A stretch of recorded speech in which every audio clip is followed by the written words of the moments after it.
ईश्वर से जब भी आप कुछ मांगने जाते हैं तो आपको वो नहीं मिलता जो आपको चाहिए होता है। ईश्वर आपको वो देते हैं जो आपके लिए अच्छा होता है। इसीलिए तो कहा गया है कि जो होता है अच्छे के लिए ही होता है। नमस्कार दोस्तों, आज हम भगवत गीता के दूसरे अध्याय के बारे में बात करेंगे। इस अध्याय में अर्जुन अपने सन्मुख उत्पन्न स्थिति का सामना करने में स्पष्ट रूप से अपनी असमर्थता को दोहराता है और युद्ध करने के अपने कर्तव्य का पालन करने से मना कर देता है। तत्पश्चात वो औपचारिक रूप से श्री कृष्ण को अपना आध्यात्मिक गुरु बनाने और जिस स्थिति में वो स्वयं को पाता है उसका सामना करने के लिए उचित मार्गदर्शन प्रदान करने की प्रार्थना करता है। परम प्रभु उससे कहते हैं कि आत्मा जो शरीर के नष्ट होने पर भी नहीं मरती के अमरत्व की शिक्षा देकर दिव्य ज्ञान प्रदान करते हैं। आत्मा एक जन्म से दूसरे जन्म में उसी प्रकार से शरीर परिवर्तित करती है जिस प्रकार से मनुष्य पुराने वस्त्र त्याग कर नए वस्त्र धारण करता है। इसके पश्चात श्री कृष्ण सामाजिक दायित्वों के विषय की ओर आगे बढ़ते हैं। वे अर्जुन को स्मरण कराते हैं कि धर्म की मर्यादा हेतु योद्धा के रूप में युद्ध लड़ना उसका कर्तव्य है।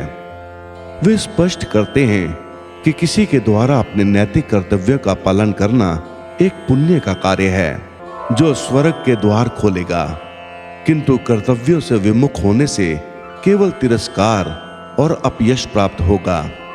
लौकिक स्तर पर अर्जुन को प्रेरित करने के पश्चात श्री कृष्ण गहनता के साथ कर्म योग के ज्ञान पर प्रकाश डालते हैं। वे अर्जुन को फल की आसक्ति के बिना निष्काम कर्म करने की प्रेरणा देते हैं। फल की कामना से रहित कर्म करने के विज्ञान को वे बुद्धि योग या बुद्धि का योग नाम देते हैं। बुद्धि का प्रयोग मन को कर्म फल की लालसा करने से रोकने के लिए करना चाहिए। इस चेतना के साथ संपन्न किए गए कर्म बंधन युक्त कर्मों से बंधन मुक्त कर्मों में परिवर्तित हो जाते हैं। अर्जुन दिव्य चेतना में स्थित मनुष्य के लक्षणों के संबंध में जानना चाहता है। श्री कृष्ण उसे बताते हैं कि किस प्रकार से दिव्य चेतना में स्थित होकर मनुष्य आसक्ति, भय और क्रोध से मुक्त हो जाता है और सभी परिस्थितियों में उसकी इंद्रियां उसके वश में हो जाती हैं और उसका मन सदा के लिए भगवान की भक्ति में तल्लीन हो जाता है। अब वे क्रमानुसार स्पष्ट करते हैं कि किस प्रकार से मानसिक संताप, काम वासना और लोभ विकसित होता है और किस प्रकार से इसका उन्मूलन किया जा सकता है। संजय ने कहा, करुणा से अभिभूत मन में शोकाकुल और अश्रुओं से भरे नेत्रों वाले अर्जुन को देखकर श्री कृष्ण ने निम्न वर्णित शब्द कहे। श्री कृष्ण ने कहा, मेरे प्रिय अर्जुन, इस संकट की घड़ी में तुम्हारे भीतर ये विमोह कैसे उत्पन्न हुआ? ये सामान्य लोगों के अनुकूल नहीं है। इससे उच्च लोकों की प्राप्ति नहीं होती, अपितु अपयश प्राप्त होता है। हे पार्थ, अपने भीतर इस प्रकार की नपुंसकता का भाव लाना तुम्हें शोभा नहीं देता। हे शत्रु विजेता, हृदय के तुच्छ दुर्बलता का त्याग करो और युद्ध के लिए तैयार हो जाओ। अर्जुन ने कहा, हे मधुसूदन, हे शत्रुओं के दमन करता, मैं युद्ध भूमि में कैसे भीष्म पितामह है और द्रोणाचार्य जैसे महापुरुषों पर बाण चला सकता हूं जो मेरे लिए परम पूजनीय हैं। ऐसे आदरणीय महापुरुष जो मेरे गुरुजन हैं को मारकर सुखपूर्वक जीवन व्यतीत करने की अपेक्षा तो भीख मांग कर इस संसार में जीवन निर्वाह करना अधिक श्रेयस्कर है। यदि हम उन्हें मारते हैं तो उसके परिणाम स्वरूप हम जिस संपत्ति और सुखों का भोग करेंगे वे रक्त रंजित होंगे। हम ये भी नहीं जानते कि इस युद्ध का परिणाम हमारे लिए किस प्रकार से श्रेयस्कर होगा, उन पर विजय पाकर या उनसे पराजित होकर। यद्यपि उन्होंने धृतराष्ट्र का पक्ष लिया है और अब वे युद्ध भूमि में हमारे सन्मुख खड़े हैं, तथापि उनको मारकर हमारे जीवित रहने की कोई इच्छा नहीं होगी। मैं किंग कर्तव्य विमूढ़ हो गया हूं और गहन चिंता में डूबकर कायरता दिखा रहा हूं। मैं आपका शिष्य हूं, और आपके शरणागत हूँ। कृपया मुझे निश्चय ही ये उपदेश दें कि मेरा हित किस में है। मुझे ऐसा कोई उपाय नहीं सूझता जो मेरी इंद्रियों को सुखाने वाले इस शोक को दूर कर सके। यदि मैं धन संपदा से भरपूर इस पृथ्वी पर निष्कंटक राज्य प्राप्त कर लेता हूँ या देवताओं जैसा प्रभुत्व प्राप्त कर लेता हूँ, तब भी मैं इस शोक को दूर करने में समर्थ नहीं हो पाऊंगा। संजय ने कहा। ऐसा कहने के पश्चात गुड़ाकेश शत्रुओं का दमन करने वाला अर्जुन ऋषिकेश कृष्ण से बोला, हे गोविंद, मैं युद्ध नहीं करूंगा, और शांत हो गया। हे भरतवंशी धृतराष्ट्र, तत्पश्चात दोनों पक्षों की सेनाओं के मध्य शोकाकुल अर्जुन से कृष्ण ने प्रसन्न होते हुए ये वचन कहे, तुम विद्वतापूर्ण वचन कहकर भी उनके लिए शोक कर रहे हो जो शोक के पात्र नहीं हैं। बुद्धिमान पुरुष ना तो जीवित प्राणी के लिए शोक करते हैं और ना ही मृत के लिए। ऐसा कोई समय नहीं था जब मैं नहीं था या तुम नहीं थे, और ये सभी राजा ना रहे हों। ऐसा भी नहीं है कि भविष्य में हम सभी नहीं रहेंगे। जैसे देहधारी आत्मा इस शरीर में बाल्यावस्था से तरुणावस्था और वृद्धावस्था की ओर निरंतर अग्रसर होती है, वैसे ही मृत्यु के समय आत्मा दूसरे शरीर में चली जाती है। बुद्धिमान मनुष्य ऐसे परिवर्तन से मोहित नहीं होते। हे कुंती पुत्र, इंद्रिय और उसके विषयों के संपर्क से उत्पन्न सुख तथा दुख का अनुभव क्षणभंगुर है। ये स्थायी ना होकर सर्दी तथा गर्मी की ऋतुओं के आने जाने के समान है। हे भरतवंशी, मनुष्यों को चाहिए कि वो विचलित हुए बिना उनको सहन करना सीखे। हे पुरुषों में श्रेष्ठ अर्जुन, जो मनुष्य सुख तथा दुख में विचलित नहीं होता और इन दोनों परिस्थितियों में स्थिर रहता है, वो वास्तव में मुक्ति का पात्र है। अनित्य शरीर का चिरस्थायित्व नहीं है और शाश्वत आत्मा का कभी अंत नहीं होता है। तत्वदर्शियों द्वारा भी इन दोनों की प्रकृति के अध्ययन करने के पश्चात निकाले गए निष्कर्ष के आधार पर इस यथार्थ की पुष्टि हो गई है, जो पूरे शरीर में व्याप्त है, उसे ही तुम अविनाशी समझो। उस अनश्वर आत्मा को नष्ट करने में कोई भी समर्थ नहीं है। केवल भौतिक शरीर ही नश्वर है और शरीर में व्याप्त आत्मा अविनाशी, अपरिमेय तथा शाश्वत है। अतः हे भरतवंशी, युद्ध करो। वो जो ये सोचता है कि आत्मा को मारा जा सकता है या आत्मा मर सकती है, वे दोनों ही अज्ञानी हैं। वास्तव में आत्मा न तो मरती है और न ही उसे मारा जा सकता है। आत्मा का न तो कभी जन्म होता है और न ही मृत्यु होती है, और न ही आत्मा किसी काल में जन्म लेती है और न ही कभी मृत्यु को प्राप्त होती है। आत्मा अजन्मा, शाश्वत, अविनाशी और चिर नूतन है। शरीर का विनाश होने पर भी इसका विनाश नहीं होता। हे पार्थ, वो जो ये जानता है कि आत्मा अविनाशी, शाश्वत, अजन्मा और अपरिवर्तनीय है, वो किसी को कैसे मार सकता है या किसी की मृत्यु का कारण हो सकता है। जिस प्रकार से मनुष्य अपने फटे पुराने वस्त्रों को त्याग कर नए वस्त्र धारण करता है, उसी प्रकार मृत्यु होने पर आत्मा पुराने तथा व्यर्थ शरीर को त्याग कर नया शरीर धारण करती है। किसी भी शस्त्र द्वारा आत्मा के टुकड़े नहीं किए जा सकते।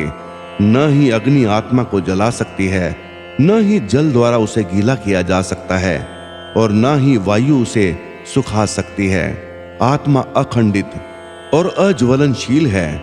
इसे न तो गीला किया जा सकता है और न ही सुखाया जा सकता है। यह आत्मा शाश्वत, सर्वव्यापी, अपरिवर्तनीय, अचल और अनादि है। इस आत्मा को अदृश्य, अचिंतनीय और अपरिवर्तनशील कहा गया है। ये जानकर हमें शरीर के लिए शोक प्रकट नहीं करना चाहिए। यदि तुम ये सोचते हो कि आत्मा निरंतर जन्म लेती है और मरती है, तब ऐसी स्थिति में भी हे महाबाहु अर्जुन, तुम्हें इस प्रकार से शोक नहीं करना चाहिए। जो जन्म लेता है उसकी मृत्यु निश्चित है, और मृत्यु के पश्चात पुनर्जन्म भी अवश्यंभावी है। अतः तुम्हें अपरिहार्य के लिए शोक नहीं करना चाहिए। हे भरतवंशी, समस्त जीव जन्म से पूर्व अव्यक्त रहते हैं, जन्म होने पर व्यक्त हो जाते हैं और मृत्यु होने पर पुनः अव्यक्त हो जाते हैं। अतः ऐसे में शोक व्यक्त करने की क्या आवश्यकता है? कुछ लोग आत्मा को एक आश्चर्य के रूप में देखते हैं, कुछ लोग इसे आश्चर्य बताते हैं और कुछ इसे आश्चर्य के रूप में सुनते हैं, जबकि अन्य लोग इसके विषय में सुनकर भी कुछ समझ नहीं पाते। हे अर्जुन, शरीर में निवास करने वाली आत्मा विनाशी है, इसलिए तुम्हें किसी प्राणी के लिए शोक नहीं करना चाहिए। इसके अलावा एक योद्धा के रूप में अपने कर्तव्य पर विचार करते हुए तुम्हें इसका त्याग नहीं करना चाहिए। वास्तव में योद्धा के लिए धर्म की रक्षा हेतु युद्ध करने के अतिरिक्त अन्य कोई विकल्प नहीं होता। हे पार्थ, वे क्षत्रिय भाग्यशाली होते हैं जिन्हें बिना इच्छा किए धर्म की रक्षा हेतु युद्ध के ऐसे अवसर प्राप्त होते हैं जिसके कारण उनके लिए स्वर्ग के द्वार खुल जाते हैं। यदि फिर भी तुम इस धर्म युद्ध का सामना नहीं करना चाहते, तब तुम्हें निश्चित रूप से अपने सामाजिक कर्तव्य की उपेक्षा करने का पाप लगेगा और तुम अपनी प्रतिष्ठा खो दोगे। लोग तुम्हें कायर और भगोड़ा कहेंगे।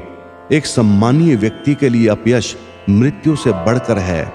जिन महान योद्धाओं ने तुम्हारे नाम और यश की सराहना की है, वे सब ये सोचेंगे कि तुम भय के कारण युद्ध भूमि से भाग गए और उनकी दृष्टि में तुम अपना सम्मान गंवा दोगे।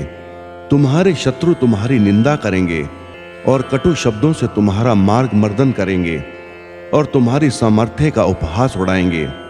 तुम्हारे लिए इससे पीड़ादायक और क्या हो सकता है?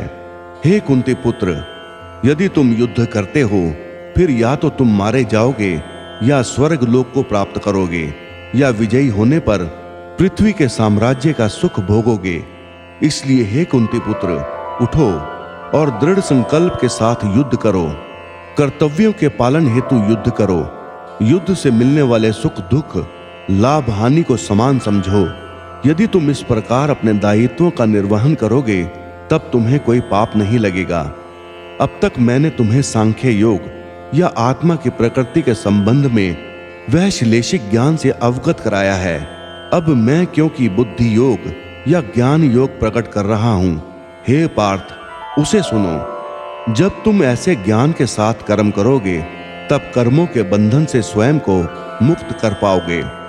इस चेतना अवस्था में कर्म करने से किसी प्रकार की हानि या प्रतिकूल परिणाम प्राप्त नहीं होते, अपितु इस प्रकार से किया गया अल्प प्रयास भी बड़े से बड़े भय से हमारी रक्षा करता है। हे कुरुवंशी, जो इस मार्ग का अनुसरण करते हैं, उनकी बुद्धि निश्चयात्मक होती है और उनका एकमात्र लक्ष्य होता है। लेकिन जो मनुष्य संकल्पहीन होते हैं, उनकी बुद्धि अनेक शाखाओं में विभक्त रहती है। अल्पज्ञ मनुष्य वेदों के अलंकारिक शब्दों पर अत्यधिक आसक्त रहते हैं। जो स्वर्ग लोक का सुख भोगने के प्रयोजनार्थ दिखावटी कर्म कांड करने की अनुशंसा करते हैं और जो ये मानते हैं कि इन वेदों में कोई उच्च सिद्धांतों का वर्णन नहीं किया गया है, वे वेदों के केवल उन्हीं खंडों की महिमा मंडित करते हैं जो उनकी इंद्रियों को तृप्त करते हैं, और वे उत्तम जन्म, ऐश्वर्य, इंद्रिय प्राप्ति और स्वर्ग लोक की प्राप्ति के लिए आडंबर युक्त कर्म कांडों के पालन में लगे रहते हैं। सांसारिक सुखों में मन की गहन आसक्ति के साथ उनकी बुद्धि ऐसी वस्तुओं में मोहित रहती है, इसलिए वे भगवत प्राप्ति के मार्ग पर अग्रसर होने के हेतु दृढ़ संकल्प लेने में असमर्थ होते हैं। वेदों में प्रकृति के 3 गुणों का वर्णन मिलता है। हे अर्जुन, प्रकृति के इन गुणों से ऊपर उठकर विशुद्ध आध्यात्मिक चेतना में स्थित हो जाओ। परम सत्य में स्थित होकर सभी प्रकार के द्वैतों से स्वयं को मुक्त करते हुए भौतिक लाभ हानि और सुरक्षा की चिंता किए बिना आत्मलीन हो जाओ। जैसे एक छोटे जलकूप का समस्त कार्य सहजता से सभी प्रकार से विशाल जलाशय से तत्काल पूर्ण हो जाता है, उसी प्रकार समान रूप से परम सत्य को जानने वाले वेदों के सभी प्रयोजन को पूर्ण करते हैं। तुम्हें अपने निश्चित कर्मों का पालन करने का अधिकार है, लेकिन तुम अपने कर्तव्यों का फल प्राप्त करने के अधिकारी नहीं हो। तुम स्वयं को अपने कर्मों के फलों का कारण मत मानो और न ही अकर्मा रहने की आसक्ति रखो। हे अर्जुन, सफलता और असफलता की आसक्ति को त्याग कर तुम दृढ़ता से अपने कर्तव्य का पालन करो। यही समभाव योग कहलाता है। हे अर्जुन, दिव्य ज्ञान और अंतर्दृष्टि की शरण ग्रहण करो। फलों की आसक्ति युक्त कर्मों से दूर रहो और निश्चित रूप से दिव्य ज्ञान में स्थित बुद्धि के साथ निष्पादित किए गए कार्यों से निष्कृष्ट हैं। जो अपने कर्म फलों का भोग करना चाहते हैं वे कृपण हैं। जब कोई मनुष्य बिना आसक्ति के कर्म योग का अभ्यास करता है तब वो इस जीवन में ही शुभ और अशुभ प्रतिक्रियाओं से छुटकारा पा लेता है। इसलिए योग के लिए प्रयास करना चाहिए, जो कुशलता पूर्वक कर्म करने की कला है। समबुद्धि युक्त ऋषि मुनि कर्म के फलों की आसक्ति से स्वयं को मुक्त कर लेते हैं, जो मनुष्य को जन्म मृत्यु के चक्र में बांध लेती है। इस चेतना में कर्म करते हुए वे उस अवस्था को प्राप्त कर लेते हैं जो सभी दुखों से परे हैं। जब तुम्हारी बुद्धि मोह के दलदल को पार करेगी तब तुम सुने हुए और आगे सुनने में आने वाले इस लोक और परलोकों के भोगों सबके प्रति उदासीन हो जाओगे। तब तुम्हारी बुद्धि का वेदों के अलंकारमय खंडों में आकर्षण समाप्त हो जाए और वो दिव्य चेतना में स्थिर हो जाए। तब तुम पूर्ण योग की उच्च अवस्था को प्राप्त कर लोगे। अर्जुन ने कहा, हे केशव, दिव्य चेतना में लीन मनुष्य के क्या लक्षण हैं? वो सिद्ध पुरुष कैसे बोलता है, कैसे बैठता है और कैसे चलता है? परम प्रभु श्री कृष्ण कहते हैं, हे पार्थ, जब कोई मनुष्य स्वार्थ युक्त कामनाओं और मन को दूषित करने वाली इंद्रिय तृप्ति से संबंधित कामनाओं का परित्याग कर देता है और आत्मज्ञान को अनुभव कर संतुष्ट हो जाता है, तब ऐसे मानव को दिव्य चेतना में स्थित कहा जा सकता है। जो मनुष्य किसी प्रकार के दुखों में शुद्ध नहीं होता, जो सुख की लालसा नहीं करता और जो आसक्ति, भय और क्रोध से मुक्त रहता है, वो स्थिर बुद्धि वाला मनीषी कहलाता है। जो सभी परिस्थितियों में अनासक्त रहता है और ना ही शुभ फल की प्राप्ति से हर्षित होता है और ना ही विपत्ति में उदासीन होता है, वही पूर्ण ज्ञानावस्था में स्थित मुनि है। जो मनुष्य अपनी इंद्रियों को उनके विषय भोगों से खींच लेने के लिए उसी प्रकार से योग्य होता है जैसे एक कछुआ अपने अंगों को संकुचित करके उन्हें खोल के भीतर कर लेता है, वो दिव्य ज्ञान में स्थिर हो जाता है। यद्यपि देवधारी जीव इंद्रियों के विषयों से अपने को कितना दूर रखे, लेकिन इस इंद्रिय विषयों को भोगने की लालसा बनी रहती है। फिर भी जो लोग भगवान को जान लेते हैं उनकी लालसाएं समाप्त हो जाती हैं। हे कुंती पुत्र, इंद्रियां इतनी प्रबल और अशांत होती हैं कि वे विवेकशील और आत्म नियंत्रण का अभ्यास करने वाले मनुष्य के मन को भी अपने वश में कर लेती हैं। वे जो अपनी इंद्रियों को वश में कर लेते हैं और अपने मन को मुझ में स्थिर कर देते हैं, वे दिव्य ज्ञान में स्थित होते हैं। इंद्रियों के विषयों का चिंतन करते हुए मनुष्य उनमें आसक्त हो जाता है और आसक्ति कामना की ओर ले जाती है और कामना से क्रोध उत्पन्न होता है। क्रोध निर्णय लेने की क्षमता को क्षीण करता है, जिसके कारण स्मृति भ्रम हो जाता है। जब स्मृति भ्रमित हो जाती है तब बुद्धि का नाश हो जाता है और बुद्धि के नाश होने से मनुष्य का पतन हो जाता है। लेकिन जो मन को वश में रखता है वो इंद्रियों के विषयों का भोग करने पर भी राग और द्वेष से मुक्त रहता है और भगवत कृपा प्राप्त करता है। भगवान की दिव्य कृपा से शांति प्राप्त होती है, जिससे सभी दुखों का अंत हो जाता है और ऐसे शांत मन वाले मनुष्य की बुद्धि दृढ़ता से भगवान में स्थिर हो जाती है। लेकिन असंयमी व्यक्ति का अपने मन और इंद्रियों पर नियंत्रण नहीं होता, ना ही उसकी बुद्धि दृढ़ होती है और ना ही उसका मन भगवान के चिंतन में स्थिर हो सकता है। जो अपने मन को भगवान में स्थिर नहीं करता, जिसके बिना शांति संभव नहीं, और शांति के बिना कोई कैसे सुखी रह सकता है।